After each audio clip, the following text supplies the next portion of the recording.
Bahala matagal mag-churgon basta makakain ng masarap. Sarap ano. May cake pa.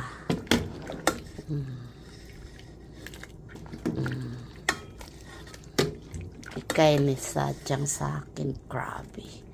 Ang sarap. Pagkain inchik. Pagkain ng inchik.